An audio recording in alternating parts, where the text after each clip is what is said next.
Well, hello, boys and girls. I figured while we had this crap out here, I made sure that this thing was the way I wanted it for you guys to see it.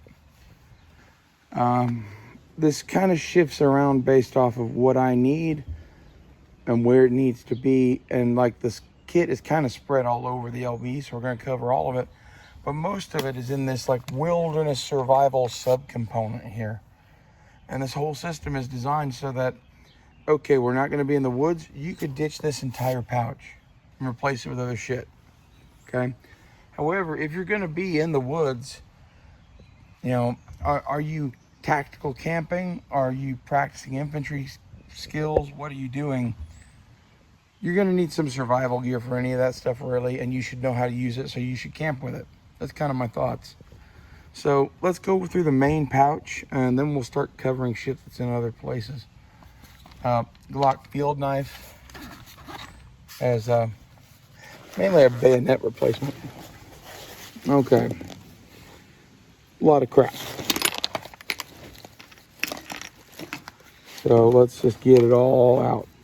The other thing I would like to change is I wish I had a pouch somewhere on here to put the saw that wasn't at the bottom of this. But c'est la vie. So in the back here, we have a SOL orange survival blanket. And this is a big orange garbage bag from Best Glide. They do aircraft survival kits and shit. And they're called Best Glide because it's like you're gliding down to safety in a plane without power. This is a green SOL survival blanket.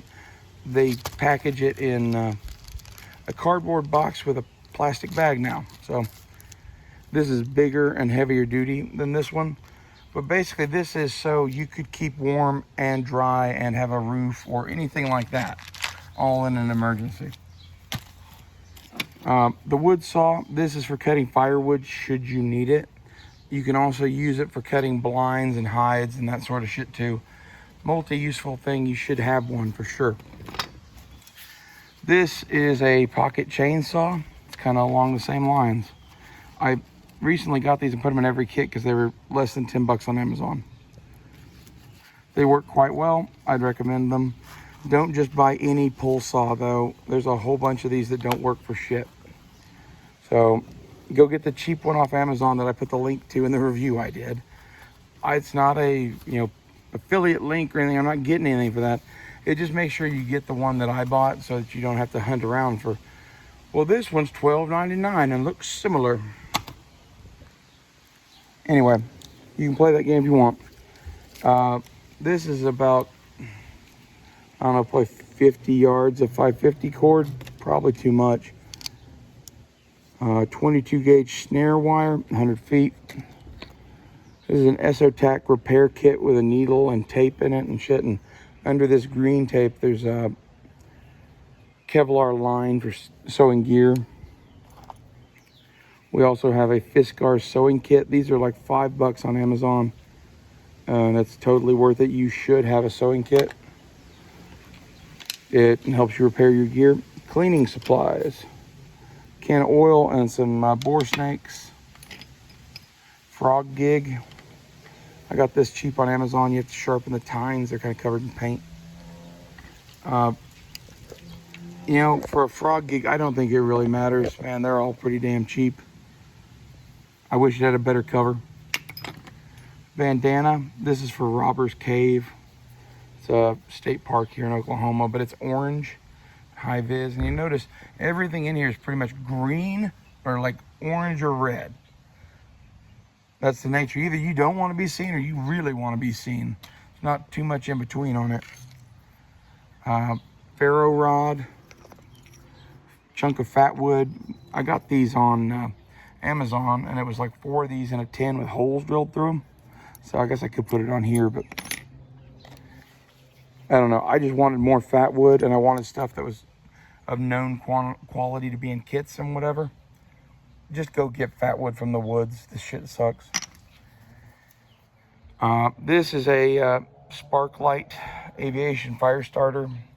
It has a signal mirror in the back of it from Best Glide, and it has a whole bunch of extra tabs in it. You see that little braided cord? You pull that to get the mirror out. So you can get these little signal mirrors, are steel, and they're like 2 inches, and I don't know. It works. That's pretty much fire, other than shit over there we'll cover in a minute. These are pin flares, which I did a video a while back on cheap LB kit items. So we looked at those there. I'd recommend you go watch that video. It's good in its own right. This is a lens pen to clean optics. Pocket bellows to blow into a fire. I bought one of these just to see if it was cool. It's very cool. I ordered a second one. It's in the mail. Survival fishing kit. This is from Best Glide. You can buy these from there, and then I packed in as much shit as this would hold. My backup hat in John Wayne Tiger. A pop-up towel that's from Old Navy that is a U.S. flag. Thought that was cool. I got that years and years ago. It has been in a lot of kits. Whether you need a towel or you need an American flag, now you got both. And a boatswain's whistle. Okay, so that's a lot of crap, right? But that all does shit. And then, like, this is where a lot of people be like, well, where's your boiling vessel? Where's your medical kit? Where's your whatever? So this is a Scout canteen setup. We have a full canteen setup too. I actually should have brought it here for the U.S. military gear video. It's actually in that bag there. Let's see if we can get it out. Yep. So this is the full-size canteen, should you want it. But Scout canteen. I figure with modern hydration packs and bladders and shit, that's all I'll need. This crap is for magazines, but it's got gloves and a ditty bag in it right now. Flashlight goes there. That's why there's not a flashlight in the kit. More mags, canteen, medical. Let's take a quick peek at that. So I've got this to where nothing falls out of it. It's got shears immediately accessible. This is a boo-boo kit. Face masks for various things. I didn't know where to put those in the kit. This one is medical in nature, so I put it in here, and this is a balaclava. So you got that shit too, should you need it. Bayonet replacement. Compass. This is a You Dig It shovel. You can see one on the belt of Alan Grant in Jurassic Park. So, multi-tool, D-Day clicker, camo face paint. This is a Bic lighter wrapped in hockey tape. Hockey tape is tinder. And scissors. And if you need to dig bigger holes than what that thing will dig, you could add on this guy too, or an even bigger shovel. However, I like to have a shovel for survival purposes, to dig bait, if nothing else. Digging bait for fishing alone makes this worth having. Not to mention all the other reasons to have it. You could get a plastic trowel and do the same thing. I just think these are cool. They still make these, but I've heard that the quality has gone down, that they're shit. I don't know how that could be. It's just a stainless stamped thing. They came with a sheath. These suck. They used to come with leather sheaths back in the day. Those were better. What I've done is, that is a 40mm Mike pouch from Tactical Tailor. You can just find these, or is it London Bridge? Forget. It's either Tactical Tailor or London Bridge.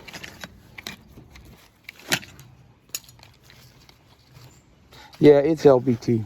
So this is a London Bridge 40 Mike pouch, and these are Tactical Tailor frag pouches. You know, whatevs. This has only been 10 minutes. Let's talk a little bit of theory on this. Basically, to me, I want this gear to be able to do anything in the outdoors I need it to do. And a wilderness survival subcomponent is an important enough thing that you should invest and have one and whatever. Should it be better organized than mine? Probably. This is what I have for my belt kit. Okay, I have a separate car kit and a separate like EDC kind of rig that I'm working on. And the goal is just to be as prepared as possible. And by having 3 of everything pretty much, I figure I will be. But as far as the the belt kit for fighting goes, do you need this kind of survival sustainment kind of gear? I don't know. Fires will get you killed. Okay, but you should definitely know how to make one so you don't freeze to death.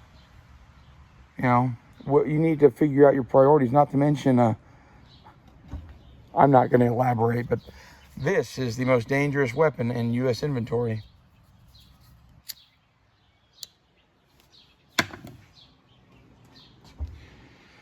So maybe you should learn how to carry it with you.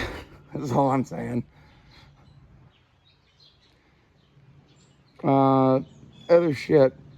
Cook gear and stuff, I tend to just rock canteen cups and canteens. You can carry other shit. I have a folding frying pan and shit. I have a folding pot. You could add that into your gear. But let's be honest, if you're rocking MREs, you don't need it. If you're rocking Mountain House, you don't need it. And you're probably doing that and snacks. So, do you really need a full, like, cook kit for the outdoors? Probably not. But emergency cook kit shit is good. And I have the frying pans to cook breakfast and fish and steaks, shit like that. So figure out what you need cook kit wise and maybe have that too. This is a small component of a larger outdoor system. There's quite a bit of it here on the table, but I hope you get the philosophy that is here in this like layered approach that, like, if I just needed medical, we could just have this. Or if I just need medical and ammo, we could just have that. Or if I need this to be a survival rig with no guns, it could be that too. This is multi-mission adaptable gear done with budget shit. Thanks to the U.S. Army, this is now very easy to do, in my opinion. And the reason I made the video on surplus gear first is this pouch that most of this was packed in is an Eagle Industries. And if you bought this from Eagle Industries, shit, man, that's a $100 pouch, probably. There's a $24.99 on Amazon. Okay? So start thinking about this shit like a survivor or a scavenger, and stop thinking about this thing like a fucking commando. You're not a Navy SEAL. You're Dave Canterbury with a hillbilly shotgun traveling across the American West to duel it out with nothing fancy at the end of time. Or some such shit. I don't care what you have in your head.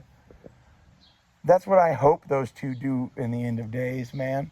Like the ultimate survivor, that is nothing fancy, versus Dave Canterbury. His nothing fancy with his like takedown 22 versus Dave Canterbury with his single shot 12 gauge. And it's a contest of who kills one another and who survives the best. So, like, do you put effort into killing the other man, or do you put effort into surviving better? Anyway, on that thought, I think I'll leave you guys. This is my survival kit as it stands now in the year of our Lord 2026. As you can see from the last time we talked about it, it's grown pretty exponentially. And this is where, should you carry this much crap? My philosophy is buy all the crap, and then before the mission go, need it, don't need it, don't need it, need it, need it. And then have some other like grocery bag that you leave at home of all the shit you didn't take. Okay? I'll see you guys later. Go and enjoy your Sunday. Do something light and positive or whatever. Think about Nothing Fancy dueling Dave Canterbury in The End of Days, or go look at some animals or some shit. The world's getting too dark, and I'm tired of all the tactical Timmies being just so full of doom and gloom because they can't imagine the world being this bad. Well, for those of us that the world was already this bad, it's kind of refreshing to see you guys joining the party. So, I don't know, maybe I'm happy. Maybe I'm happy you all are joining me here in hell. And I'm playing Lucifer to you boys. It's fun, isn't it? See you guys later.